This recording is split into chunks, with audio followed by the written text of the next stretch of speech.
दोस्तों, मनुष्य सोचता है कि वह जो कुछ भला और बुरा करता है उसे कोई नहीं देखता।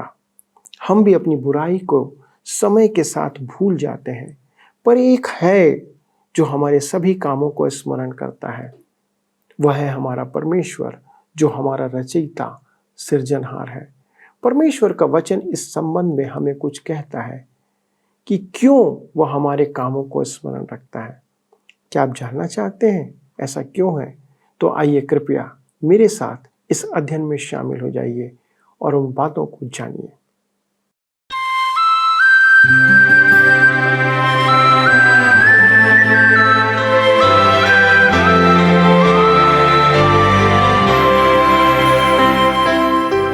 प्रिय मित्रों, आप सभी को प्रभु यीशु मसीह के पवित्र नाम में प्रेम भरा नमस्कार।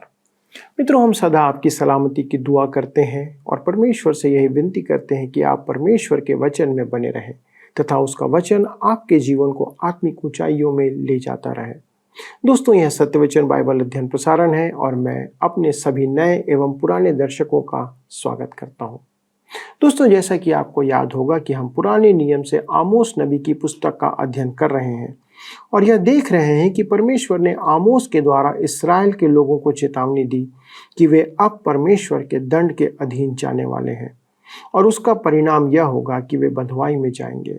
परमेश्वर उनके पापों की सूची देते हुए उनसे कहता है कि जिस प्रकार फलों का जीवन थोड़े समय का होता है, उसी प्रकार उनका भी समय अब बहुत कम बचा है। परमेश्वर उनसे कहता है कि उनके सारे के सारे काम भ्रष्टता के हैं और वे दरिद्रों पर अंधेर करते हैं और उनके हितों का हनन करते हैं। आज हम 8वें अध्याय के 4 पद से आरंभ करके देखेंगे कि परमेश्वर उन पर और कौन से दोष लगाता है और कहता है कि उनके पर्वों के उत्साह को मैं दूर करूंगा और उसे विलाप में बदल दूंगा। दोस्तों, यह बहुत ही भयावह स्थिति है जब परमेश्वर हमारे आनंद को शोक में बदल दे। परमेश्वर कभी भी हमारे आनंद को समाप्त करना नहीं चाहता, क्योंकि परमेश्वर चाहता है कि हम सदा आनंद के साथ रहें। पर यदि मनुष्य परमेश्वर के द्वारा प्रदत्त या दिया गया आनंद का अनुचित लाभ उठाए तो हमारे आनंद को वह शोक में बदलने का काम कर सकता है। आइए दोस्तों, देखते हैं कि परमेश्वर ऐसा क्यों करता है और अपने अध्ययन में आगे बढ़ते हैं। मित्रों, हमने पिछले अध्ययन में देखा था कि अमस्याह आमोस पर झूठा आरोप लगाता है और उसे कहता है कि वह इस्राएल के विरुद्ध झूठी भविष्यवाणी कर रहा है और वह राजा के कान भरकर आमोस को देश से निकल जाने को कहता है। इस बात पर आमोस अमस्याह को परमेश्वर का वचन सुनाता है और कहता है कि मैं भविष्यद्वक्ता होने का दावा नहीं करता। मैं तुम्हारी पाठशाला में नहीं गया। मैं तो भविष्यद्वक्ता का पुत्र भी नहीं हूं। मैं तो एक चरवाहा हूं और गूलर के वृक्षों को छांटता हूं। परमेश्वर ने मुझसे कहा कि मैं भविष्यवाणी करूं। और परमेश्वर अमस्याह से कहता है कि तेरी स्त्री को वेश्या बनाया जाएगा, तेरे पुत्र पुत्रियां काटे जाएंगे और जो बच जाएंगे उन्हें बंधुआई में ले जाएगा। अमस्याह को भी बंदी बनाकर ले जाया गया था। अब हम आगे अध्याय 4 के पद 4 से देखते हैं। आइए हम पढ़ें आमोस 8 उसके 4 पद। लिखा है, यह सुनो, तुम जो दरिद्रों को निगलना और देश के नम्र लोगों को नष्ट करना चाहते हो। परमेश्वर फिर गरीबों के शोषण की चर्चा कर रहा है। यद्यपि मैं पहले भी इसकी चर्चा कर चुका हूं और यह हमारे लिए अत्यधिक महत्वपूर्ण है कि हम गरीबों के प्रति परमेश्वर की भावनाओं को समझें। मैं भी गरीब था। मेरे पिता प्रति शनिवार अपना वेतन लाते थे और किराना, दवाओं तथा मकान किराया देने के बाद हम भाई बहनों को कभी कभी 1 रुपया दिया करते थे। एक बार उनके पास अंत में 1 ही रुपया बचा तो उन्होंने मुझे वह 1 रुपया देकर कहा कि मैं टॉफी ले आऊं। उस समय 1 रुपया में बहुत टॉफी आ जाती थी। मैंने और मेरी बहन ने आपस में और टॉफी बांट ली। जब मैं 14 वर्ष का था तब मेरे पिताजी प्रायः बीमार रहा करते थे, तो मुझे अपनी माँ और बहन को संभालने का उत्तरदायित्व था। 14 वर्ष की आयु में काम करने के लिए मुझे मुश्किल होती थी। मेरे मन फिरा और सेवा में आने के निर्णय में कुछ लोगों ने मेरी सहायता की और मैंने स्कूल का अध्ययन पूरा किया। अतः मैं गरीबों की सेवा के उपक्रमों के पक्ष में हूं, परंतु उनके पक्ष में नहीं जो अपनी जेब भरते हैं। मुझे ऐसे उपक्रम अच्छे लगते हैं जिनमें गरीब अपने पांव पर खड़े हो पाएं और जीविकोपार्जन करें। परमेश्वर इस्राएल को दोष देता है कि वे गरीबों को निगलना और नम्र लोगों को नष्ट करना चाहते थे। उनके गरीब ऐसी दशा में थे कि फिर कभी न उठ पाएं। अभक्त देशों में गरीब बहुत दुख उठाते हैं। इस तथ्य का खंडन कोई नहीं कर सकता। हम आमोस 8 के 5 पद में आगे पढ़ते हैं, जो कहते हो नया चांद कब बीतेगा कि हम अन्न बेच सकें, और विश्राम दिन कब बीतेगा कि हम अन्न के खत्ते खोलकर एपा को छोटा और शेकेल को भारी कर दें और छल से दंडी मारें। मेरे मित्रों, यदि आप उस समय वहां होते, विशेष करके यरूशलेम में, तो सोचते परमेश्वर क्या कह रहा है। आप उन्हें परमेश्वर द्वारा दिए गए संस्कारों की पूर्ति करते देखते, परंतु परमेश्वर उनके मनों को जांच सकता था। नया चांद और विश्राम दिन उनके पर्व थे। उन दिनों वे लेन देन नहीं कर सकते थे। परमेश्वर कहता है कि धनवान आराधना में भी अपने लेन देन में बेईमानी की बात सोचते थे कि आने वाले दिन वे क्या छल करेंगे। सप्ताह भर तो वे पाप करते ही थे, आराधना में भी वे पाप का ही षड्यंत्र रचते थे। वे हर प्रकार से केवल अपने ही हित के बारे में सोचते थे। यह इस्राएल का और आज का कैसा उत्तम चित्रण है। हम आमोस 8 के 6 पद में पढ़ते हैं कि हम कंगालों को रुपया देकर और दरिद्रों को एक जोड़ी जूतियां देकर मोल लें और निकम्मा अन्न बेचें। कहता है हम कंगालों को रुपया देकर मोल लें। मूसा की व्यवस्था में मनुष्य को मोल देकर दास बनाया जा सकता था। एक जोड़ी जूती में मनुष्य को खरीद लेना। इससे प्रकट होता है कि मनुष्य का मोल क्या था। वे गरीबों को अन्न का बचा हुआ कूड़ा बेचते थे, जिसे पराया फेंका जाता था। गरीबों का मूल्य घटा दिया गया था। मेरे मित्रों, मुझे गरीबों को पुराने कपड़े देना भी अच्छा नहीं लगता है। किसी को बचा हुआ सामान देना भी अच्छा नहीं है। मुझे एक दूध वाला कहता था कि उसके पास थोड़ा सा मक्खन निकाला हुआ दूध बचता है और यदि मैं चाहूं तो उसे पी सकता हूं, क्योंकि मैं उनका प्रचारक हूं। परंतु मैंने वह दूध कभी नहीं लिया कि वह मुझे उपकार दिखाए और परमेश्वर पर एहसान करे। दूसरा शामुएल 24 अध्याय के 24 पद में दाऊद कहता है, मैं अपने परमेश्वर यहोवा को सेंतमेंत के होम बलि नहीं चढ़ाने का। प्रभु यीशु जानबूझकर मंदिर में दान देना देख रहे थे। यह क्या उसका काम था? जी हां, वह जानना चाहता है कि हम उसे कितना देते हैं और कितना अपने पास रखते हैं। मनुष्य धन के प्रति उसके व्यवहार से ही पहचाना जाता है। और आप परमेश्वर के लिए कितना देते हैं और किस विचारधारा से देते हैं, यह भी मायने रखता है। मुझे आमोस से प्रेम है क्योंकि वह मेरी भाषा शैली काम में लेता है। वह भी एक गरीब मनुष्य था और वह जो कहता है मैं समझ सकता हूं। देखिए, आमोस समझा रहा है कि वह इस्राएल को फलों का टोकरा क्यों कह रहा है, क्योंकि उनकी भलाई फलों के समान शीघ्र समाप्त होने वाली थी और उसका एक प्रमाण उनका गरीबों के साथ उनका व्यवहार। आइए हम पढ़ें आमोस 8 अध्याय उसके 7 पद। लिखा है, यहोवा जिस पर याकूब को घमंड करना उचित है, वही अपनी शपथ खाकर कहता है, मैं तुम्हारे किसी काम को कभी ना भूलूंगा। कहता है, यहोवा जिस पर याकूब को घमंड करना उचित है, वही अपनी शपथ खाकर कहता है। याकूब का घमंड प्रभु यीशु मसीह है। परमेश्वर ने आने वाले मसीह की शपथ खाकर कहा, इससे बढ़कर कोई शपथ नहीं हो सकती। अब देखिए वह क्या शपथ खाता है, मैं तुम्हारे किसी काम को कभी ना भूलूंगा। हम पहले देख चुके हैं कि परमेश्वर किसी के कामों को नहीं भूलता है, चाहे वह विश्वासी हो या अविश्वासी। विश्वासियों के लिए अवश्य है कि हम सबका हाल मसीह के न्याय आसन के सामने खुल जाए कि हर एक व्यक्ति अपने अपने भले बुरे कामों का बदला जो उसने देह के द्वारा किए हों पाए। आमोस के युग में उन्होंने परमेश्वर के प्रकोप के दिन के लिए पापों का ढेर लगाकर रखा हुआ था। परमेश्वर को उनके एक एक काम स्मरण थे। आमोस 8 में लिखा है, क्या इस कारण भूमि न कांपेगी और क्या उन पर के सब रहने वाले विलाप न करेंगे? यह देश सब का सब मिस्र की नील नदी के समान होगा, जो बढ़ती है फिर लहरें मारती और घट जाती है। मेरे मित्रों, कुछ टीकाकारों के विचार में यह भूकंप के विषय है। मैं इस विचार का खंडन नहीं करता हूं।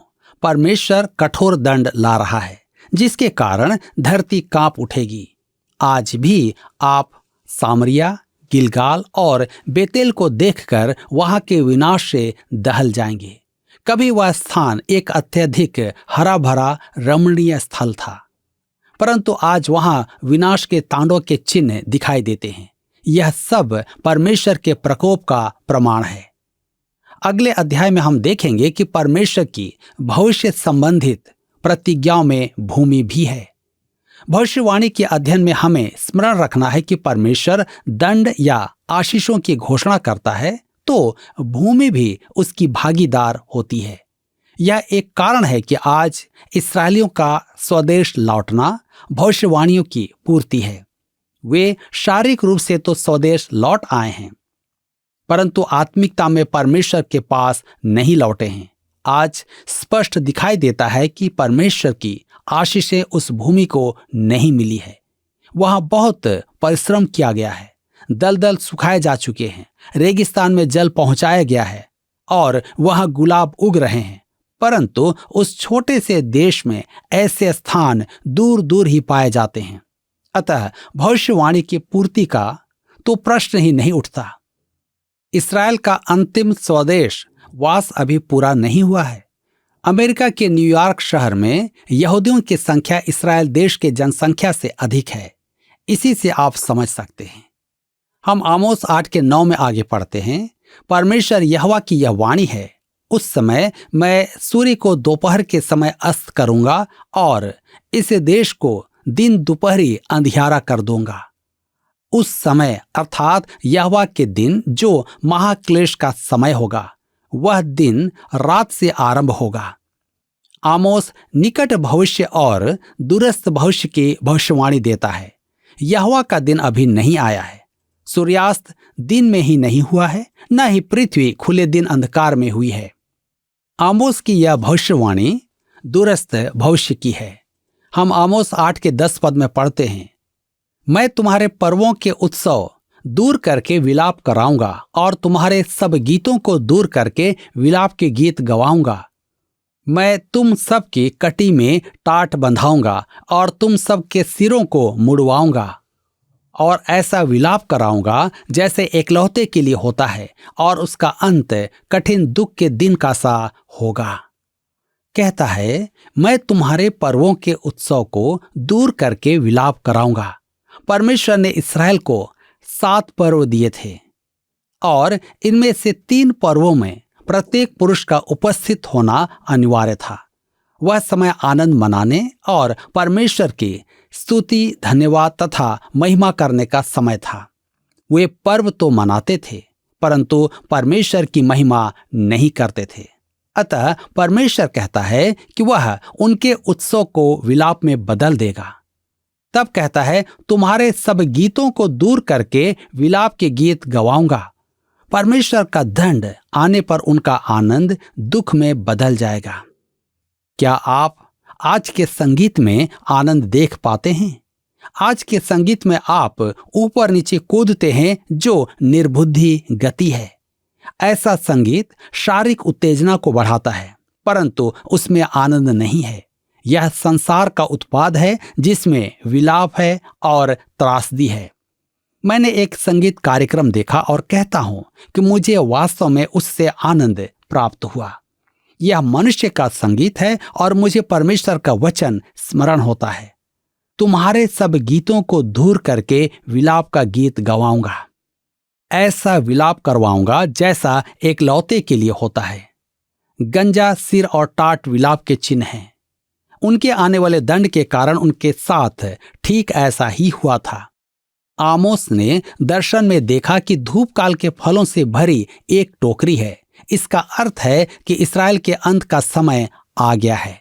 उस समय राज मंदिर के गीत हाहाकार में बदल जाएंगे। उस दिन भूमि कांप उठेगी। उस दिन सूर्य दिन के समय अस्त हो जाएगा। दिन दोपहरी अंधियारा हो जाएगा। विलाप का वातावरण होगा। चारों ओर लाशों के ढेर लगे होंगे।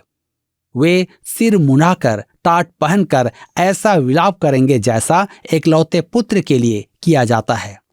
उसका अंत कठिन दुख के दिन का सा होगा। परमेश्वर किसी के कामों को नहीं भूलता है। आमोस 8:11 में लिखा है, परमेश्वर यहोवा की यह वाणी है, देखो ऐसे दिन आते हैं जब मैं इस देश में महंगी करूंगा।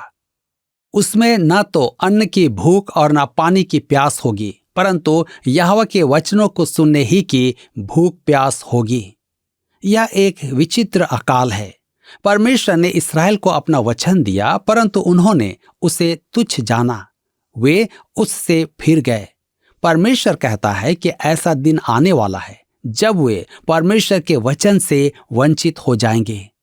मेरे मित्रों, परमेश्वर कलीसिया से और हर एक देश से कहता है कि वह उन्हें अपना वचन देता है, और यदि वे वचन पर ध्यान नहीं देंगे तो वह अपना वचन उनसे ले लेगा। आज हम कलीसियाओं में यह देख सकते हैं, वे परमेश्वर के वचन से विमुख होकर मुक्त विचारों को स्थान दे रहे हैं। परमेश्वर के वचन का अकाल पड़ गया है। उनकी दुकानें बंद हो गई हैं। उनका कठिनाई से निर्वाह हो रहा है। जो कलीसिया है उनमें सामर्थ्य नहीं रही। बाइबल तो हर एक बार में है, परंतु क्या वे बाइबल पढ़ते हैं, उस पर चलते हैं? मेरे विचार में इस देश में परमेश्वर के वचन का अकाल पड़ गया है। मेरे मित्रों, आज समय है कि हम इस वचन के महत्व को समझ लें और अपने जीवन में, अपने घर में, अपने कलीसिया में इसे महत्व दें, ताकि हम परमेश्वर के द्वारा बचाए जा सकें। मित्रों, हमने देखा कि परमेश्वर के दंड के जो कारण बताए गए हैं, उनमें एक था गरीबों पर अन्याय करना। संसार में बलवंत और समृद्ध सदा ही गरीबों पर अन्याय करते आए हैं। यहाँ तक कि धार्मिक स्थलों में भी आए हुए दान में भी उनकी नीयत साफ नहीं रहती है। दोस्तों, स्थिति यह थी कि वे धार्मिक नियमों का पालन तो कर रहे थे, पर उनके लाभ के लिए, अपने लाभ के लिए। आज की परिस्थिति भी कुछ वैसी ही है, या कहें कि उससे बदतर हो चुकी है। हमारे धार्मिक स्थानों में भक्तों के साथ अन्याय होता रहता है और उनका लाभ केवल धर्म के अगुवे उठाते रहते हैं, जैसा कि इस्राएल में हो रहा था। परमेश्वर इन बातों से क्रोधित होता है। इसी कारण उसने उनसे कहा कि उनके आनंद को वह शोक और विलाप में बदल देगा। दोस्तों, अगुओं के दोष के कारण ही देश में अकाल और मरी की स्थिति आती है, जैसा कि पद 11 में हमने पढ़ा था। पर परमेश्वर ने कहा कि इस कारण से अब महंगाई बढ़ेगी और लोगों को भोजन वस्तु की नहीं, पर अब परमेश्वर के वचन की भूख होगी। कारण है कि पाप हमारे जीवन में बढ़ रहा है। दोस्तों, आज भी आप देख सकते हैं कि लोग परमेश्वर के वचन के प्रति आकर्षित हो रहे हैं, पर बाइबल कहती है कि वचन के सुनने वाले नहीं, पर उस पर चलने वाले बनो।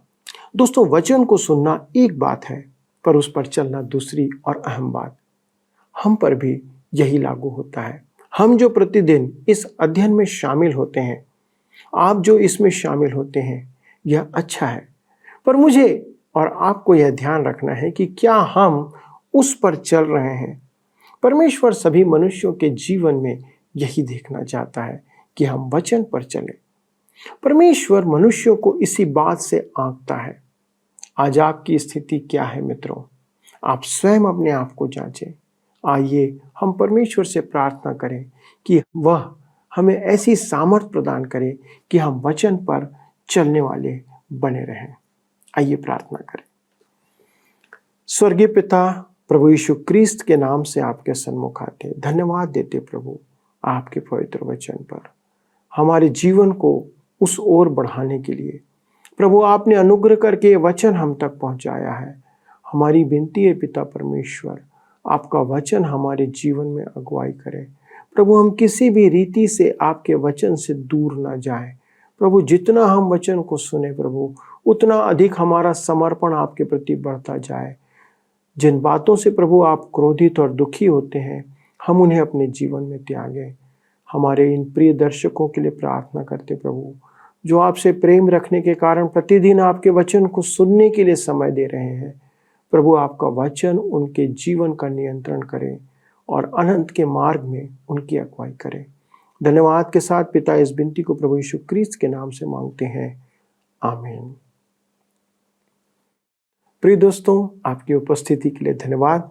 अगले प्रसारण में इस अध्ययन को हम आगे बढ़ाएंगे, लेकिन मेरा आपसे फिर से निवेदन है कि आप हमें फ़ोन करें, SMS करें। दोस्तों, आपके फ़ोन हमें प्रोत्साहित करते हैं और हम इंतज़ार करते रहते हैं कि आपसे बातें करें। मुझे विश्वास है कि आप ऐसा करेंगे। अगले प्रसारण तक परमेश्वर का अनुग्रह आप पर बना रहे। प्रभु आपको आशीष दे। आइए अब हम प्रश्न को देखें। पिछले प्रश्न का उत्तर है B 2। परमेश्वर ने आमोस को इस्राएल के लिए 3 दर्शन दिए थे, जिनमें से 2 के लिए आमोस ने परमेश्वर से क्षमा की मध्यस्थता की। आज के अध्ययन पर आधारित प्रश्न है, परमेश्वर ने इस्राएल को 7 पर्व दिए थे, पर कितने पर्वों में प्रत्येक पुरुष का उपस्थित होना अनिवार्य था? A 7, B 4, C 5, D 3। मित्रों, इस प्रश्न का उत्तर हमें कल सुबह 6 बजे से पहले विकल्प A, B, C या D के साथ अपना नाम, पता, स्थान के साथ 9651433397 पर SMS या WhatsApp करें। क्या आपको यह कार्यक्रम पसंद आया? अभी हमें एक मिस कॉल करें और आप अगले विजेता हो सकते हैं।